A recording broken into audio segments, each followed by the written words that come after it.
Wow. Wow. It's just, I'll tell you what, I keep meeting people who don't think that their skill can be used in the Great Commission. And then, and I'm like, well, good meeting you, but we're never going to see that on the platform, never ever. And then I get a call 2 days later, and there's somebody that needs that exact thing.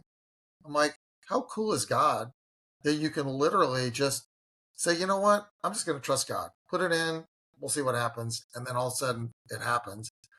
It's just, it's been a real inspiration to me. My name is Scott Eloquin. I'm from Austin, Texas, father of three.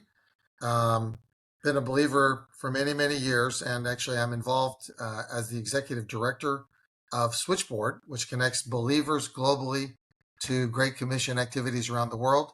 And this is my faithly story. I want to begin by just talking about Switchboard. Like, what is it? What do you guys do? What are you hoping for? Sure.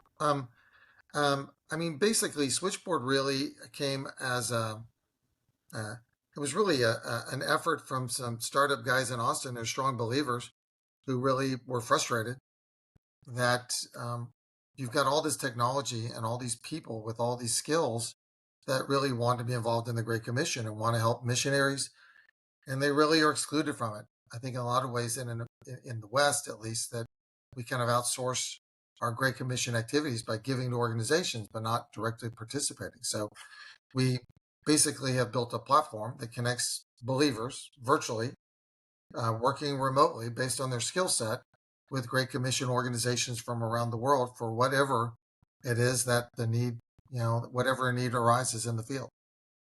But how does it work? Like, you go on the site and then, or who is the site for? Well, it's interesting because, like a platform technology, it's like they're really two different customers. Mm-hmm. So for Uber, you have to have, you have drivers, you also have riders. And if you don't have either one, the other side gets disinterested pretty quickly. So what we've done is that we've basically working with some pretty large global organizations. Pioneers and Christar were two of our biggest design partners in the very early stages.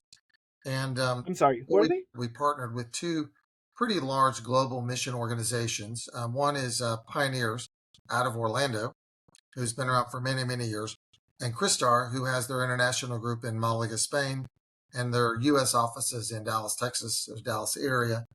And what we do is we take the missionaries in the field, or we consider them Great Commission organizations, and we basically have them fill out a profile on the system, fully secured, and they basically bring needs to the table. And it could be a need around, the ministry itself. I need cartoons for a video I'm working on. It could be needs for the mission organization. I need someone to help me with my accounting or setting up my, my books. Or it could be something that helps the missionary themselves or the individual themselves. I have a son that's going to be going to college in the United States and would like to talk to a college advisor, or um, I have an issue in my family and I'd love to be able to have a will put in place. And so it's basically missionaries coming to the table to put their needs available to the global church so that volunteers from around the world can log in and can receive that need and help them with whatever that thing is. And so it's connecting the believer based on their skill set with the needs around the world. And I think the other thing I would want to point out is that from our perspective, if you look at the demand side customer on the platform, it really is not just a traditional missionary like Pioneers and Christar, but it's also indigenous missionaries. So it's a local guy or gal that's preaching from a street corner in Burundi, or it's a marketplace professional that's working as an oil and gas person in Saudi Arabia, or it could be like a business's mission or B4T that's setting up businesses so that they can have access to these countries. So if you exist for the purpose of the Great Commission, you're our demand side customer, and we want to help you kind of get your thing done. Um, is Switchboard a nonprofit? We are, yeah, 501c3, funded really through some of our larger customers and some key donors. And then we actually have a plan in place to be self supporting monetarily by mid 2026. But not pull an open AI, right? where you go from nonprofit to profit. We are not going to pull an open AI. We will also not do open source because there's a lot of security Yeah, concerns. yeah. But frankly, there are a lot of believers who are faith based, who really care about what we're doing, who want to be a part of it. And there's several organizations we're working with who are actually providing volunteer resources to help us build out the platform. So, do you guys charge the missionaries? How does like pricing work? So pricing works right now. It's completely pro bono services. It's no charge whatsoever to the mission organizations. And we believe, we have to kind of see how the monetization plan plays out and the model plays out. But our hope is that we would never charge field missionaries anything at all, ever. We're also not charging the mission organizations. All the development work, the implementation work, the rollout work, implementing a church so that their people join so that they can serve and volunteer is a lot of work. But we're not really charging anybody right now. But we are taking donations from folks that really want to see this, moving forward. And one of the things that we do believe we can argue is that um, from an investment, a faith investment perspective, we feel like a dollar invested in connecting experts who can really help with missional activities has a very, very high return on value, return on investment. So we actually have coined the phrase return on kingdom investment because we're really investing in an asset that can deploy lots and lots of pro bono resources, which means you really, for every dollar you put in, by the end of 3 years, you're going to show $6 of value return to the field just by people getting involved. Hmm. Do you only specifically work through missions organizations, or can like missionaries who are not part of an organization get connected? So, as our initial pilot, we were working strictly with established, initially ECFA approved, so people that were very, very highly credentialed. Now we've moved to people that are being referred by those organizations or partnering directly with those organizations. And as we're getting a lot more mission organizations that are hearing about us at conferences that are businesses mission as well, so they're not technically even non for profits in some cases. We're using kind of a credentialing process where we ask them to sign a statement of faith to kind of demonstrate what they're doing, and then we use kind of a social construct to be able to, people know people in regions, so we look for referrals as well. On the supply side, we ask every volunteer that serves to be 18 or older to sign a statement of faith, which is the Apostles' Creed, as well as sign a code of conduct that really kind of governs their activities on the system, just to make sure they're treating it as something that's very important, even though it's a volunteer activity. So everything you say sounds so inspirational. Like I'm getting excited talking like you talking about it. Only because um it's hard to create something of value and give it up for free and then sustain it long term, right? And not only that, like helping people, I think everybody or a lot of people have that heart, but like when you start helping people, it's like hard. But then for you, it's on a global scale. And like you were talking about right before we got on to this call, is that like how do you help missionaries that are in Africa or like in Asia or in like Europe? Like there's just so many different contexts. There are so, woo, the the the the taxonomy of the connection. So if you think of it this way, if I put a circle over here that said, here's every possible thing that a missionary could need in the field to spread the gospel, and here's everything that a volunteer or somebody could do, a believer could do, but working virtually over the phone. It's like, so what's the intersection between those two circles? We try to keep it super simple. Complicated things we left out. So you look at for speech pathology, not yet. Counseling, wow, that's way too complicated. Legal, too many statutory areas of jurisdiction. But by golly, if my car won't start, hey, that's a thing. Everybody uses MailChimp pretty much globally. That's a thing. So the bottom line is we started with the easy stuff. And if you think of it as concentric circles, so right now it's a 1 hour phone call around a specific thing that you know and that they need. So I need to talk about marketing strategy. Bam, it's a really easy connection. As we've started to add a lot more customers on both demand and the supply side, Well, now we could be, well, I need a marketing strategy, but I really would like to have an advisor that would kind of stay with us as we implement the strategy. Well, that's a different request for a person with a different level of availability. Talking to someone that's willing to talk to you about being what tools you use for your internet, for your website, is different than a guy or gal that could actually be your webmaster that could work maybe 1 hour a week on an ongoing basis. So that's a different person. So we actually started with a 1 hour phone call around discrete tasks. We're now expanding to 1 hour phone call plus other stuff around, conceptual tasks or topical tasks. And then we're going to add more topical tasks. If you're familiar there's a book called The Cold Start Problem. Mhm. It talks about how it's really hard to get things going. And I Yeah. know that you're in this business as Yeah. well. So it's like we want both sides to have a good experience. Hmm. So, we have somebody that's a volunteer, a kingdom consultant, we call them, that is really good with revenue and tax planning and understands business accounting principles really well. And we had a woman that was in Czechoslovakia that was running a business as mission, and she didn't have an accounting background, and she was categorizing her revenue in a way that wasn't actually according to accounting standards.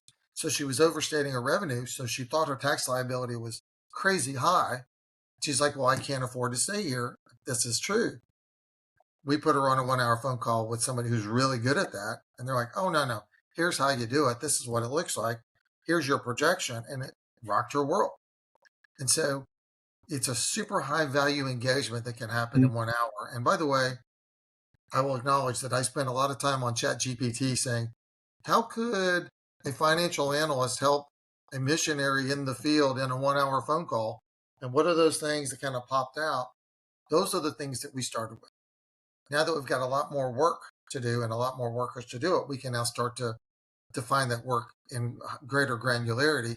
And we can start searching for deeper relationships so that right now it's about the work. But a year from now, when you have 500 financial analysts or personal financial planners, well, maybe matching someone that really cares about human trafficking with somebody that does combats human trafficking is a better fit because now it speaks to like both sides. So there's a lot of those types of things that the more you get to critical mass, the more you can really do a much better job of. Number one is putting more work available on the platform, and number two is doing a better job of matching it to somebody who is more likely to, who's really willing to stay with that ministry on a long-term basis. So on the supply side, are you working with churches? Uh-huh. So the answer is yes. It's interesting. Our ideal customer, I call it that, on the supply side is really anybody that equips people to serve, anybody that helps you look at your skills to like, how can I help the world kind of thing, but doesn't have stuff for people to do is like a bam, perfect customer. So a missionally minded church, we have a really very like strong missions focused church here in Austin that basically goes through all these classes to train people that they should serve, and they put them through perspectives classes, they put them through Colson Fellows, and all of a sudden they're like, okay, I'm ready to go change the world. And they're like, okay, well, we have serve day on Saturday. You can go clean a park or you can go to the food bank. And by the way, those are not bad things, but the challenge of putting 111 volunteers to work on a Saturday between 9 and 1, it's really hard to find things to do. And if you're a patent attorney, chances are really good you're not going to have like a faith organization that needs a patent attorney. And so to me, the people that really are trying to get people to really live out their faith and serve, but don't have stuff for them to do, I mean, we're just like bringing in buckets or dumping it on their desk of stuff they could do. I mean, we met somebody this week who, it's a creative access country, who is just struggling staying in the field because they had a special needs child. So we reached to the mission pastors at some of our equipping organizations and said, hey, if you have maybe a family that's raised a child with this condition, it would be a huge blessing to be able to just work with this family to help them understand, what life could be like or how they could really manage better. And all of a sudden, this person who's like So my gifting is that I struggled raising a special needs child, and now I can give that back. It's like, That's what? amazing. This Yeah. is my calling. Are you kidding? Yeah. That's so cool. You hear about the guy who went to prison talking to prisoners? Okay, I Mhm. get that. When I hear somebody who's went through, who's gone through a hard situation in parenting, and they can really use it to help with resilience and keeping a missionary in the field. Wow, wow. It's just. I'll tell you what. I keep meeting people who don't think that their skill can be used in the Great Commission, and then and I'm like, well, good meeting you, but we're never going to see that on the platform, never ever. And then I get a call 2 days later, and there's somebody that needs that exact thing. I'm like, how cool is God that you can literally just say, you know what? I'm just going to trust God. Put it in. We'll see what happens. And then all of a sudden it happens. It's been a real inspiration to me. And part of what we're doing as part of the process is that because we're cranking through these engagements daily now. And so as these engagements drop, conclude at the system, we drop them into our marketing system. And we basically write a snappy headline. We anonymize the name of the missionary, and we have a 2 sentence description of what they did so that now we can put this on our website saying, what do you do? I'm a CPA. Well, here are 10 things that CPAs did for the Great Commission in the last 2 weeks. Well, Wow. I guess there's no excuse. So all of a sudden you can bring it home that says that you homeschool your kids. Well, guess what? We need that. Oh, you grew up in Ethiopia? We need that too. Oh, you speak that language? Well, guess what? We need a bunch of that. And so to be able to bring home those things that were non-traditional ways for people to serve and to show them that they can serve, it's just like it's like a match to dynamite. You've got these congregations, the harvest is plenty, the workers are few. It's like, no, the workers are all in the pews. They're just not doing anything. So giving them something that can mobilize those people is just amazing. So on the supply side, we got these really cool dashboards. So an equipping organization can go through and look at what the people are doing and see how they're serving and look at the stories that are coming out of that and look at their skills. It gives them the ability to actually be much, much more effective than they currently can be with their congregation and get them much more plugged into missions, which frankly changes the whole equation. Yeah, it's funny because when you're talking, the thought I had is like, oh, this is like a gateway missions. It's like an hour, just give an hour and see how you like it. And then it's like, oh, and then it starts rolling into, I really like this. So let me give it two Yeah. and three, and then kind of give your whole, life to it. So interesting that it's an interesting analogy or illustration that you suggested. I agree 100%. From the beginning, we tested a lot of hypotheses Mm-hmm. as we went through this process. It's been about 2.5 years now. And we believe from the beginning that the kingdom consultant, the volunteer, is actually going to be impacted more than the missionary because the missionary is going to get their website done. Awesome. But the guy in Austin who works on websites is like, hey, I'm working with this ministry that's in Indonesia and they combat human trafficking. And you won't believe what these guys are doing. It's so cool. It's a really amazing thing. And all of a sudden, the woman, I'm thinking of a specific ministry, the woman that runs that ministry is like a person. They're not like this mysterious, missionary thing that floats in and comes in once a quarter to raise money. It's someone that you talk to once a week that's doing real stuff, and you're actually on her team. So I think that it's going to be really interesting to see what the progression looks like. And frankly, we only do remote. So if you're serving with this missionary, Unbound is the name of the ministry, they're out of Antioch.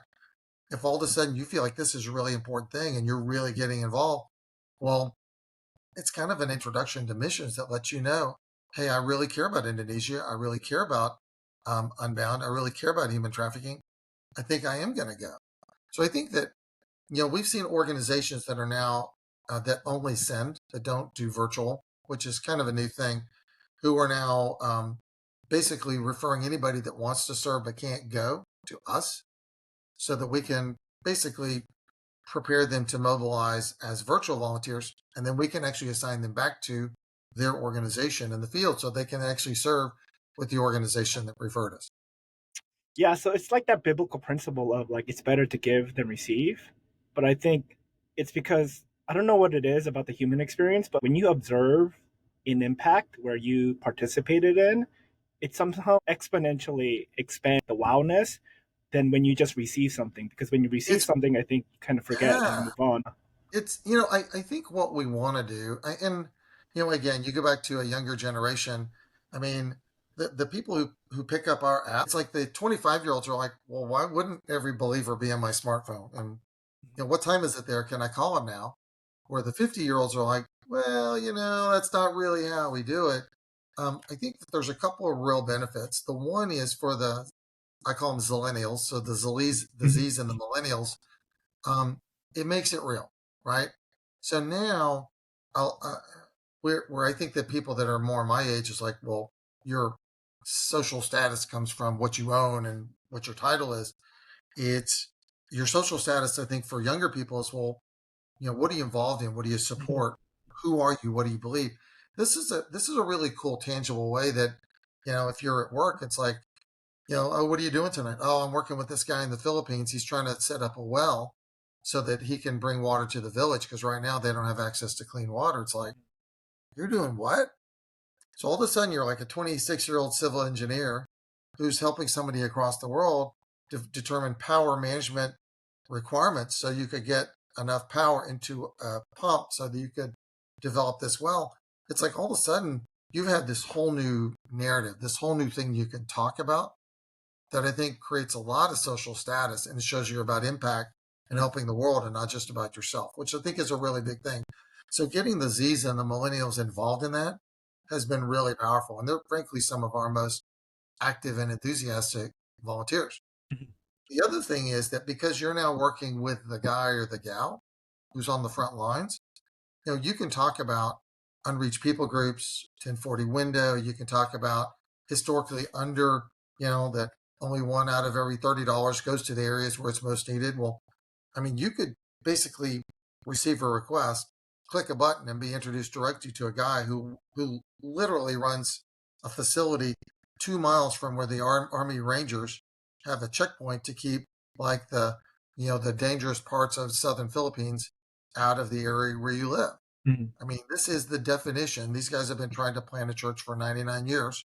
Mhm. And, this guy's telling me it's like, I don't know if it's 99 years into a 200-year window or 99 years into a 101-year window. We might be right there. But you're working with a guy who's on the ground, who's actually doing it, and not necessarily giving to, a big thing that has a regional thing that's got a local thing. It's like you're actually working with the guy who's literally on the ground. And I think that the immediacy of that and the sense that you can have a relationship with your Uber driver or the guy who comes and picks you up actually knows who you're going to be. It's a different expectation. Mhm. And people that are used to the technologies that are in place Mhm. expect it. And it's frankly, it's easier that way. You don't require the cost structure is almost nothing. Mhm. I mean, if you came in and you said, um, hey, Scott, we really could use somebody to help with social media strategy, you would click a button. It would pop up a little window. You say, here's kind of what we're thinking. Here's what's going on. It's about a 2 cents thing. You click a button. It goes to 4 volunteers. It hits their email. And honestly, Danny, usually within less than 10 minutes, somebody says, oh, I'll take that. That's a good fit for me. And they're automatically introduced to the missionary and they set up a time to work. Actually, we have a new enhancement. We actually book it on their calendars and then let them adjust it, which is way easier. And then the other three people are like, hey, thank you for your willingness to serve. Better luck next time. Click the button faster next time. So I mean, we're trying to get out of the middle. And if you think about Switchboard as a name, it's really about connecting everyday believers with missionaries in the field so they can do whatever God is leading them to. Yeah, so the image I got at the end was like the telephone switchboard, right? It used to be like personally operated until they automated it and it's self Right, sufficient. So right, so right. how do you see AI disrupt or help or impact, what you're doing? So there's a couple of things that I think AI can help a lot. We are working on something, or we're testing something right now to actually put on the website, which basically says, "Hey, I homeschool my kids. Can I help with the Great Commission?" Or, "Oh, I'm a high school football coach. Can I help with the Great Commission?" Or, so taking that little bit of information that you could discern about yourself and then running it through an AI model. So we basically have the ability to take that thing and break it into high school football coaches typically have the following skills and the following attributes. So we can use AI to break that person down into assumptions. And then all the things that are currently available on the platform, we've got an AI model that maps certain assumptions or characteristics to a potential service opportunity. So one thing that we want to do is we want to demonstrate. I want to put in a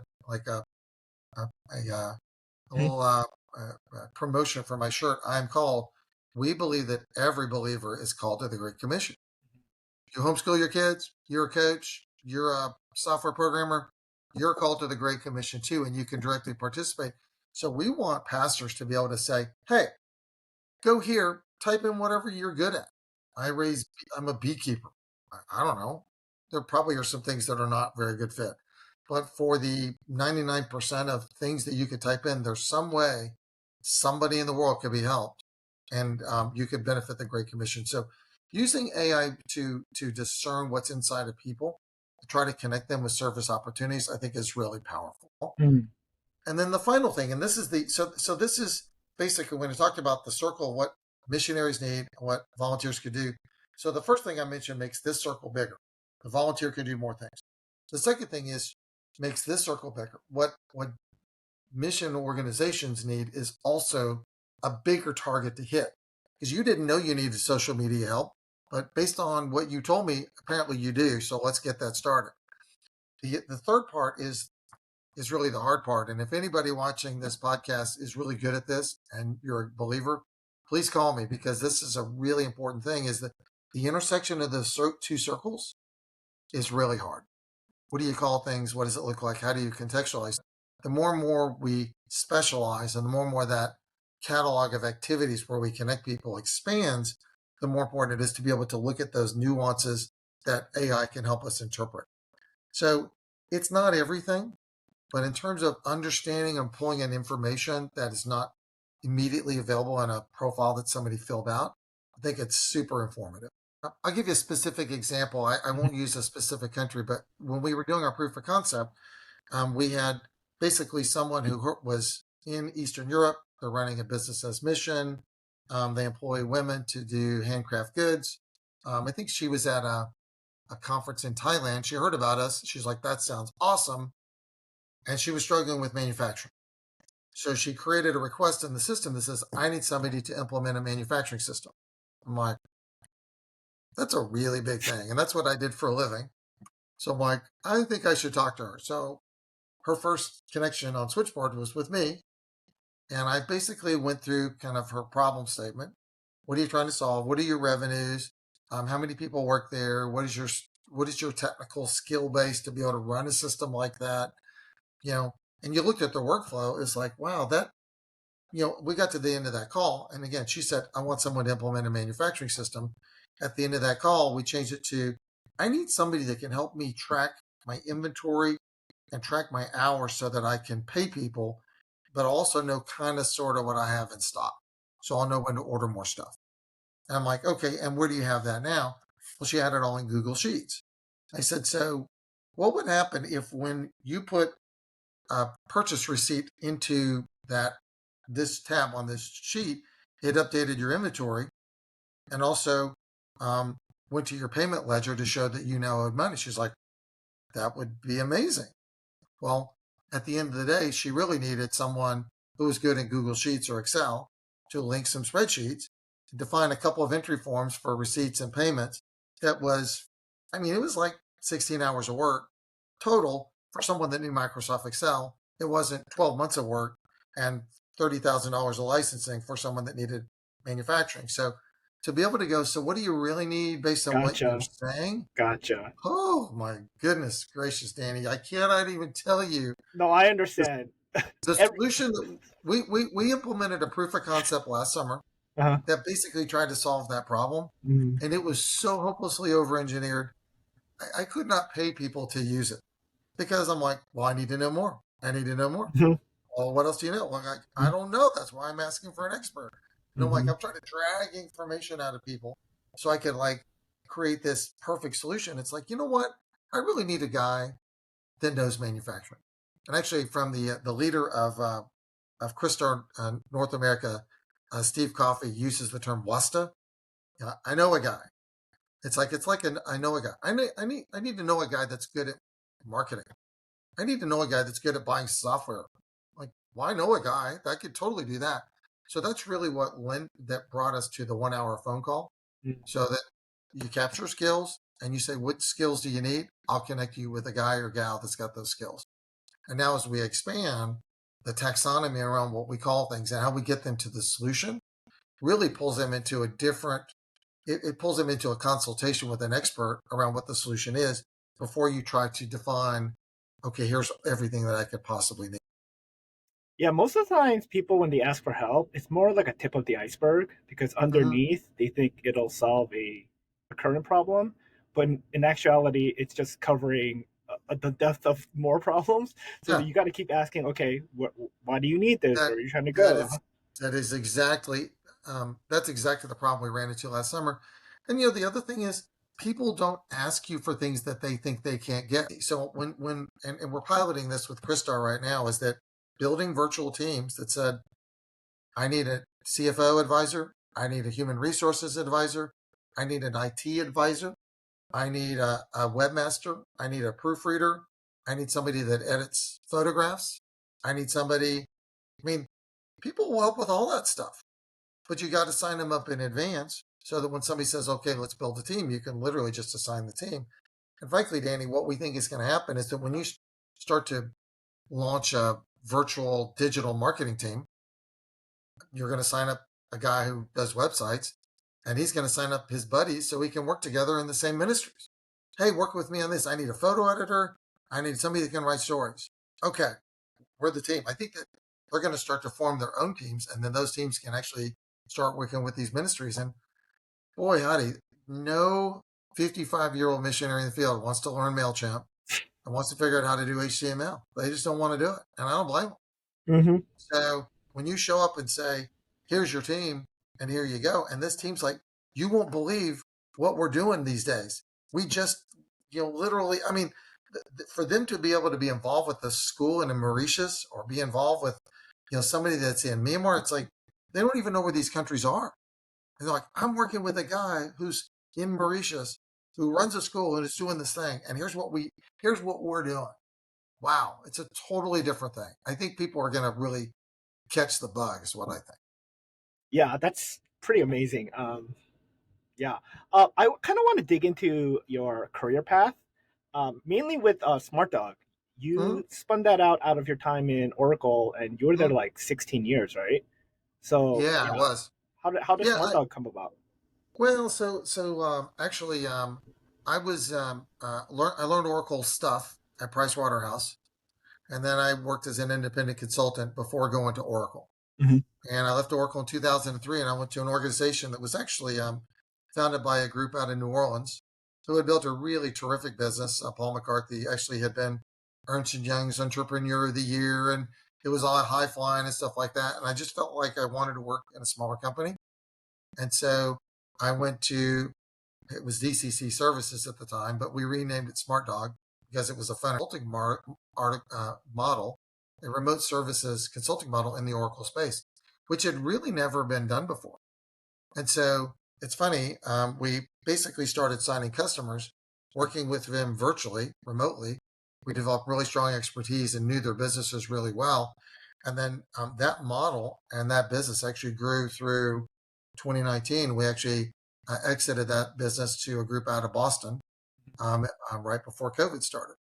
But the thing that's really interesting is that we were a very faith forward organization.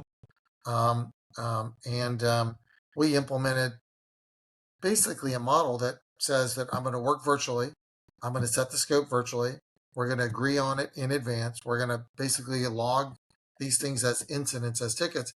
And it was a really novel concept. And then fast forward 2019, 2020, we're starting to do research for Switchboard. It's like, why does nobody not do this? This is like everybody's been doing Zoom forever, but the faith community has never adopted these techniques. Hmm.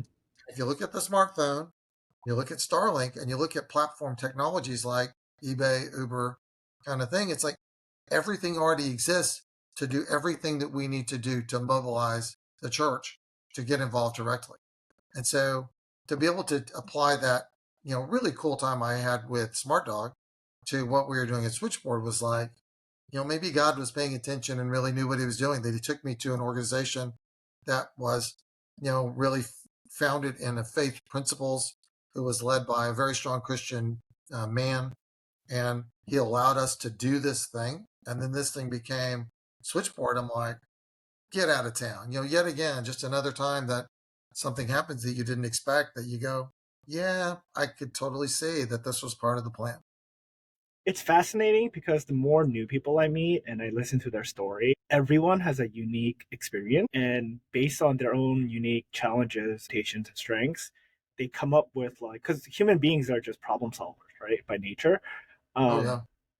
and I think that's what like the whole switchboard thing really worked because it's like people tend to discount their own life, or life experiences because it's not like social media or like highlights, but it's like, no, you actually have a lot to offer just by Right. sharing what you did.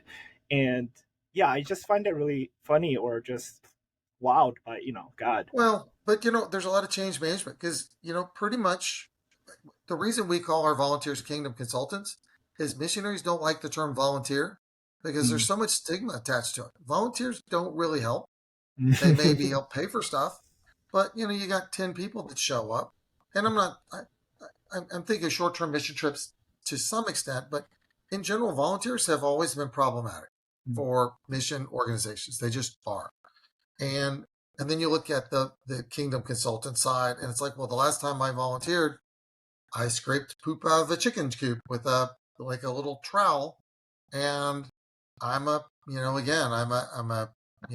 real estate attorney, or I'm have a PhD in whatever. It's like, if only somebody could use my skill based on what I'm really good at. And honestly, Danny, I could fill you up with stories of people that have super specialized skills that got plugged in ways that are just crazy amazing. I would take up another hour long call to do that. But it's like people, it's like you just never know till you put it down and you make yourself available to the body of Christ.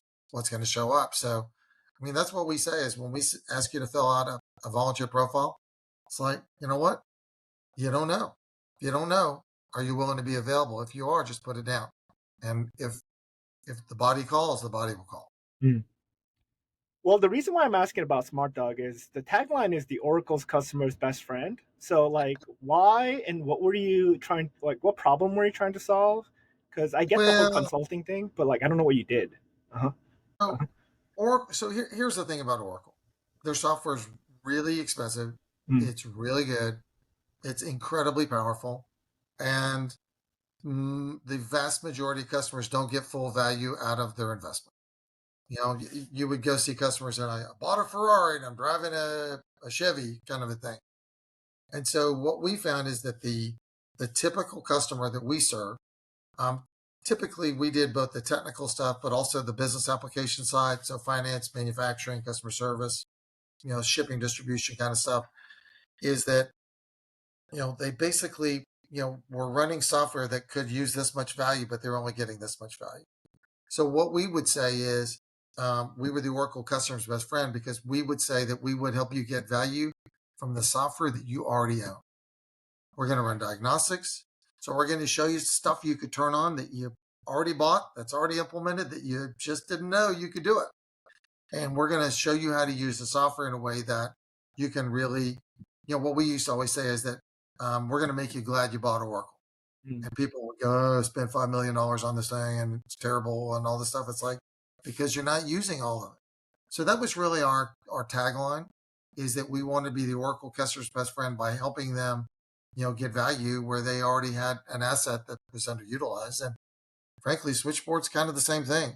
Mhm. You've got 260 million Christians just in North America who are kind of, sort of, mostly not doing anything for the Great Commission other than, maybe contributing to a cooperative fund. And it's like, you know what? You've got skills, you could use them. So, get off the sofa and get busy. So in some ways, it's the same thing. It's activating and mobilizing a pent up asset. Yeah, I really appreciate like your heart and your thought about like seeing problems as opportunities to help Hmm. people. And you're like, wait, why are we doing it this way? It doesn't help anybody, or like it's wasting so many things, and let's do it another way. I like YouTube. I usually try to YouTube like podcasts from other guests, but you only had one from humanizing technology or something. Yeah, a couple of years ago. Yeah, Yeah, yeah. But you mentioned technology as vocation. Could you kind of share about that on your thoughts? Uh-huh. I will tell you that to start somewhat philosophically, Mhm. I do think that for the last, really maybe since the Industrial Revolution, as Mm. we've compartmentalized units of labor, broken things into chunks, we've really separated the human from the work.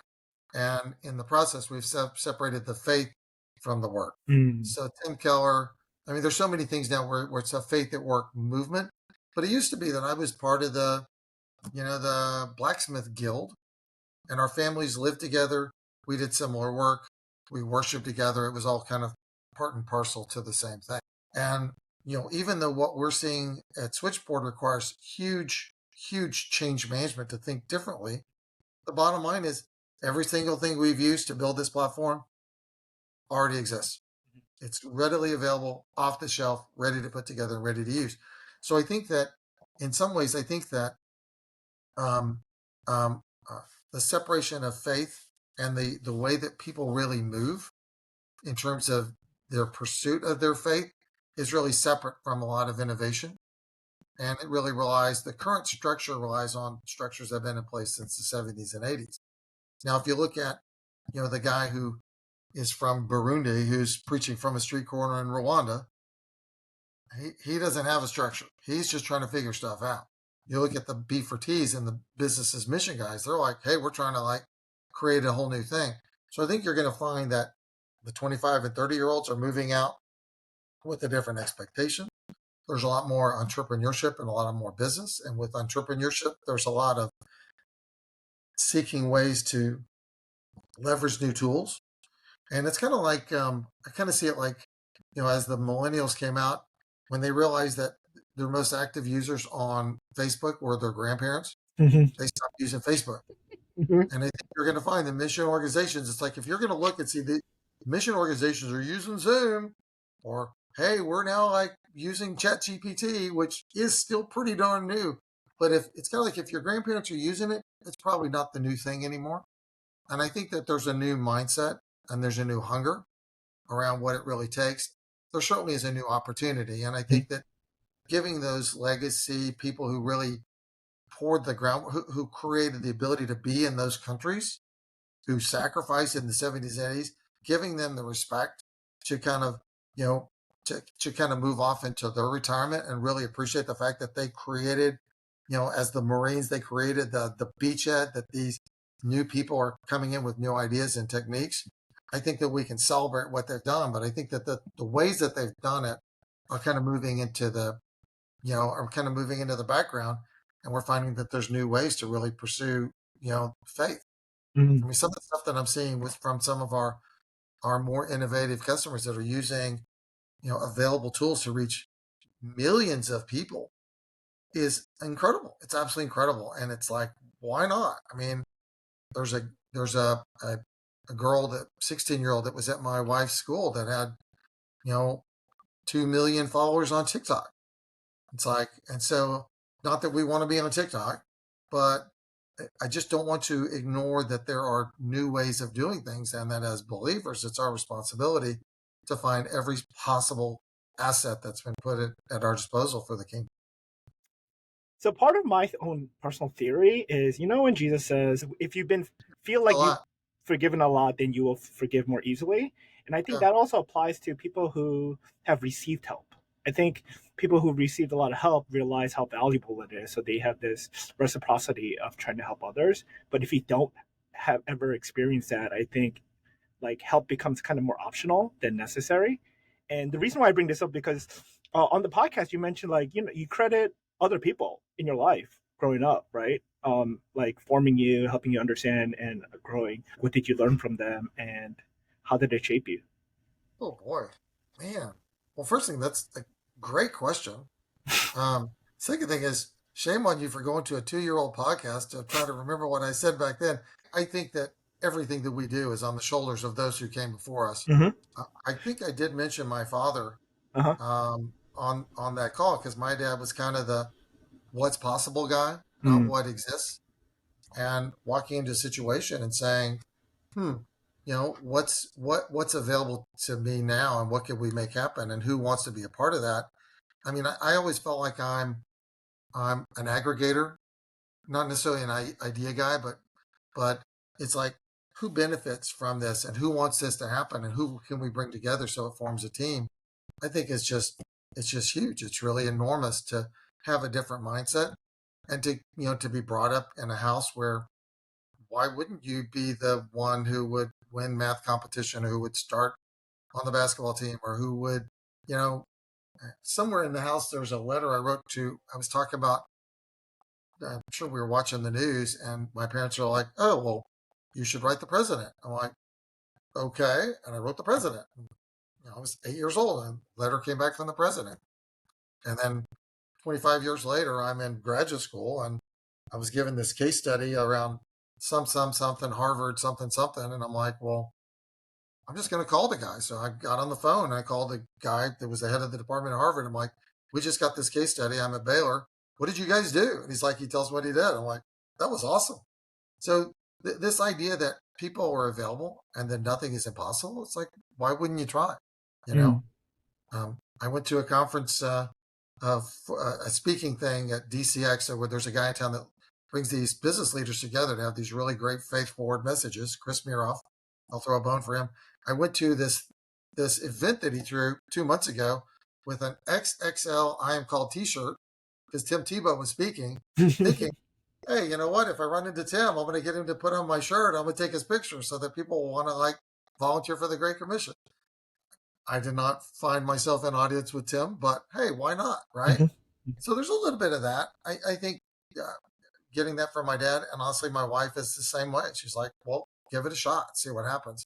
Mm. Um, I think that, wow, I don't know. I've been inspired by many people. So I look at all the people that are out there trying to do things in faith, who have really like extraordinary skills, technically very marketable skills, who are like, you know what, that's not what I want to do. I'm going to focus on this, and it's a real inspiration. I mean, it's something that I've drawn from myself because I feel like God has really provided for us. Mhm. So, The other reason why I bring this up is because there's this idea like for young people, you like go out and find like a mentor or find the information you need. But oh yeah, to me, like that makes sense in some aspects because you need to be kind of proactive.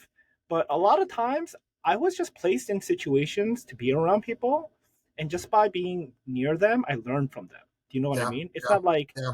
I asked them to like teach me. It was just like, oh, there was this opportunity, and there was just this person that was really good at what they did. So I just observed them, asked them a lot of questions, and so what advice would you give young people? Well, I honestly, it's interesting because I was not very good at recruiting mentors. I Mm-hmm. think I felt like I was a bother, maybe, or Mm-hmm. they wouldn't care, or it doesn't really benefit them. And what I've learned is that it's literally just the opposite. So, I mean, so my wife and I teach a class of um, what was once referred as the young marrieds. They're not that young anymore, but I'm just going to go with that. And I meet with those guys a lot to talk about their families, to talk about issues that they've got with things they're struggling with, to talk about jobs and what to do.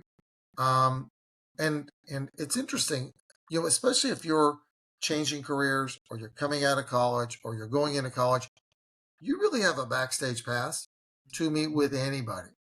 Hey, you know, I notice that you're in this. I really feel like I want to be a senior software engineer. That's what I think.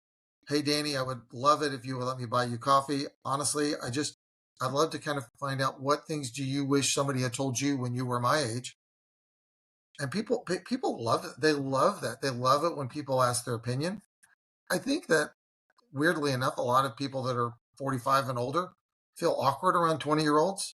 Like, well, I don't know the latest TikTok thing, or I don't know the whatever. And it's like, for someone to sit at your feet and ask you questions and to give them real advice, and hard advice about, people get their first job offer. They're like, well, I don't, can I don't know how to ask, do I just take it or what do I do? And kind of walking them through that process to understand, the things that really matter, I think are just really important. And I mean, there's just nobody that is off limits in terms of being a mentor, Mm, especially if you're at one of those formative stages. People really enjoy it. And recruiting them and keeping them in your life. We have a fractional chief technology officer, Marcus Smith, who frankly came at a perfect time in our project. We would not have gotten this done, without Marcus. But he's recruited a team of older guys that are kind of a formal mentor group that meet once a quarter, and we're developing relationships with each other. But these are guys that he's brought together to really provide that kind of guidance and mentorship.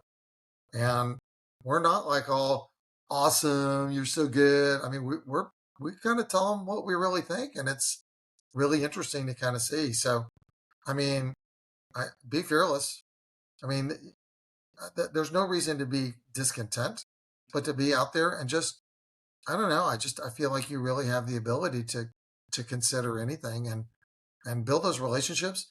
The other thing I used to tell my kids is that, you know, every day you're going to meet somebody new, and today may be the day that you meet somebody that you'll know or work with the rest of your life. So pay attention and stay in touch. I mean, LinkedIn is such a great tool.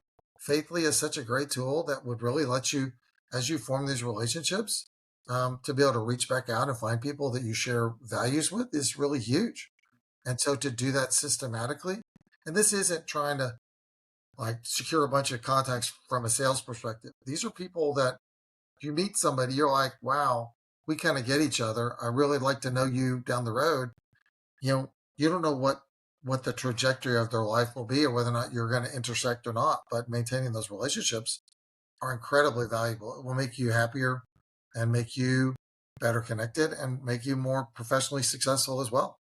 you said you met your wife at church, Yeah. um, but you mentioned one story like you were traveling and you were eating fancy food and you would bring a fancy dessert home, and then she's eating cereal. She's like, "Thanks," and you stop. One, why did you think it was a good idea? And then two, what did you learn that day? You're like, "Oh, okay, I shouldn't do that." Well, so I did it because I wanted to like, I'm thinking about you, dear, and I brought you something special and all that kind of stuff. What I learned is that number one, it reminded her that I was, at the, having a 5-star ribeye, and she was having, cereal and macaroni and cheese. And number two is the last thing you want 2 nights a week is someone to bring you a big piece of cheesecake, you know, at 9 o'clock at night. That is no bueno. That doesn't help with anything. So, so yeah, that was a great idea while it lasted, but I stopped doing it. Did you bring anything else home, or you just didn't bring anything else home anymore? Well, probably didn't. I mean, I would bring home flowers occasionally, stuff like Mm. that, but no more food. Certainly no more really like heavy fat food. So the reason why I ask is because often we think something's a really good idea because we have really Mhm. good intentions, but Mhm. then how someone receives it can be completely off base because of where they're at, mentally, emotionally, and just in the life stage. And so, yeah, like, would you have just like ask her, like, hey, like, was there even a thought, or like, would you like dessert? Me bring dessert, or you just kind of like do things? I typically just do things because it seems more spontaneous or Uh huh. romantic or whatever. So, hmm. In our relationship, I'm more the emotional one. She's more the pragmatic one in some Gotcha. ways. She's Gotcha. super pragmatic. But I mean, we're coming up on 34 years in 2 weeks, 2.5 weeks. Wow. So we're doing okay. We're doing Yeah, yeah, okay. yeah, yeah. And so, what was it like dating someone in church? Because nowadays, there's always this like intense anxiety about like, oh, if we break up, we gotta leave church, or like, which I don't understand because it's like, why can't you just stay friends? But I get the whole emotional part of it. Uh, it Like, was more of a joke. I used to tell people I never date a girl who lives next door, and I never date a girl from church, and that was really just a joke. Um, I met her. She's really smart, and she was really interesting and really pragmatic, and um, technically when we went out, it wasn't a date. It was kind of a let's go hang out kind of a thing. And then 11 months later we were married. So fortunately we did not have to choose which church we would go to or things like that. But it was always more of a we had seen people that had like met at church and had this long courtship, and their friends became couples friends, and then all of a sudden you're not a couple anymore. And it's like, well, then who gets custody of the friends? And Mm. we obviously never dealt with that because we moved on and got married and stayed married. So What would you say to like early entrepreneurs who are like really ambitious about like building a company, but like is married and have Hmm. kids? Hmm. I'll give you a plus and a minus. I do Mm-hmm. think that Melanie stayed home with the kids until they started school, and then she actually went back to teaching. Mm-hmm. But we were really good about, family time was family time. So, whether it's, church stuff, sports stuff, camping stuff, whatever we were doing, there was never, there was never you know, I wasn't the guy that was working, 7 days a week kind of a thing. I think that the downside is that I felt like I wasn't good at like putting it out of my mind and leaving it out of the picture. Mm-hmm. So I felt like even when I was with family, it was always kind of hanging with me. Now, I will tell you that I talked to my kids who are grown now about this, and they didn't realize it. Obviously, Melanie did. So they were like, "Oh, you were a great dad, and you were goofy, and all that kind of stuff." But I wish that I had been better at just doing a better job of letting go. Maybe building a stronger management team or structuring management differently, so that it wasn't kind of all on my plate.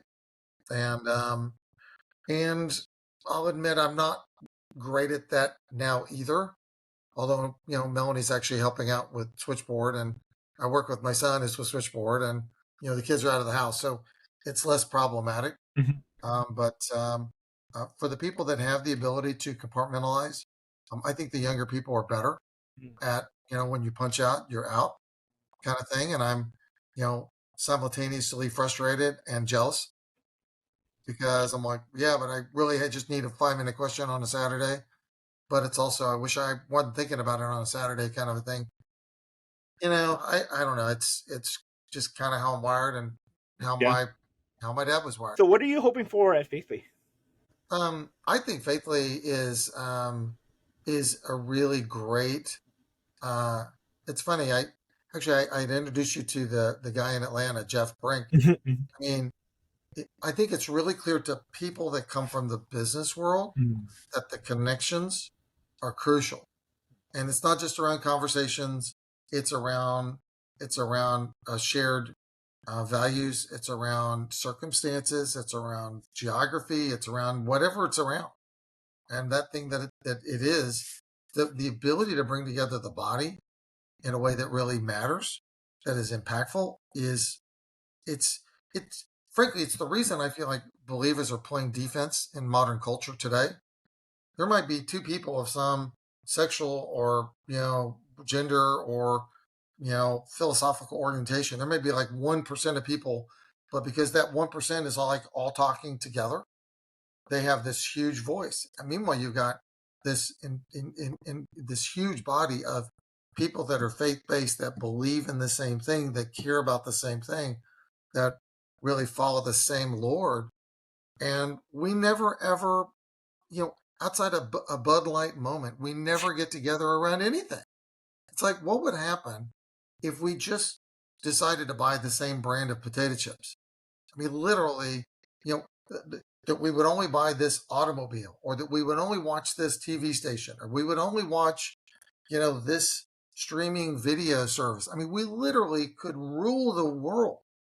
And so to me, um, finding organizations that are taking the time to build out platforms that your objective is to connect those people and provide ways for them to find each other, frankly, I mean, if you look at our 3 year roadmap, we're just trying to get a bunch of people that want to serve and a bunch of people that need help and get them in a thing. So we got them.